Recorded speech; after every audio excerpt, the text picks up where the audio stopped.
Kamusta mga idol? Pag-usapan natin ang pinakamainit na balita ngayon sa basketball.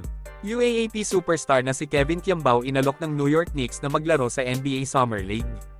Dahil nga sa breakout performance ni KQ sa UAAP, at ngayon naman ay nagpapakitang gilas para sa Strong Group Athletic na kasalukuyang naglalaro sa Dubai International Championship, hindi nakataka-taka na sa kanya nakatuon ang pansin ng mga basketball scout.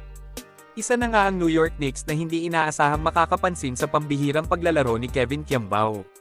Alam naman natin na bibihira lang sa ating mga Pinoy basketball player ang makareceive ng offer na maglaro sa NBA. Kabilang dito sina Johnny Abarrientos at Jason Castro na inalok din maglaro sa NBA Summer League pero hindi naman ito natuloy. Ang ilan pa sa mga sumubok at nagtiyaga na makapasok sa NBA ay sina Jopet Aguilar, Ray Parks Jr., at si Kai Sotto, na sinasabing journeyman na sa basketball dahil sa iba't ibang liga na ang nasalihan niya sa pagnanais na mapansin at makuha ng mga NBA teams.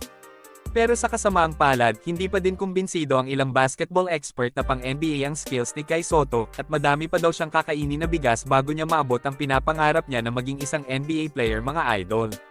Mukhang dumating na din nga ang isa sa mga kinababahala ni Sotto na baka may iba pang pure-blooded Pinoy na maunang makapaglaro sa NBA kaysa sa kanya. At eto na nga ay sa katauhan ni Kevin Kiambao na sobrang in-demand ngayon sa basketball. Pati ang UAE Basketball National Team ay interesado na gawin siyang naturalized player mga idol. Bibihira lang ang mga ganitong klaseng oportunidad para sa ating mga Pinoy na manlalaro. Bagamat hindi ganun kasikat ang UAE basketball team, malaking offer ito na mahirap tanggihan ng isang Kevin Kiambao. Inamin naman ni KQ na nag-commit siya ng isa pang taon sa DLSU Green Archers para magbigay ng isa pang kampyonato sa UAAP bago siya umakyat sa professional league. Hindi naman pumasok sa isip ni Kevin Kiambao na magpa-draft sa PBA. Siguradong malaking insulto na naman ito sa Philippine basketball dahil hindi na sila ang destinasyon ng magagaling na basketball player natin dito sa bansa. Madami namang magagaling na basketball player ang nagpa-draft sa PBA nitong nakaraang taon. Pero iba pa din ang talento na mayroon si Kevin Kiambao na hindi mo makikita sa mga rookies ng PBA ngayon. Hanggang dito na lang muna mga idol. Maraming salamat sa panonood.